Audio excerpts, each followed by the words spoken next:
I think he was from Arkansas.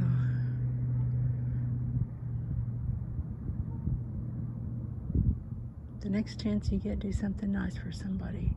Say good day, hold the door open, and don't wait around for a thank you. You don't need it. And because of you, that person will go out and do something nice for somebody. And then that person will go out and do something nice for someone else. And this whole world can wind up doing nice things for each other. And we can be the ones that start it. It takes all of us working together to get things done. No one does it alone. Only one did, and I'm not that strong. Let's start it. Here's to love. It's still the best. Roy Clark.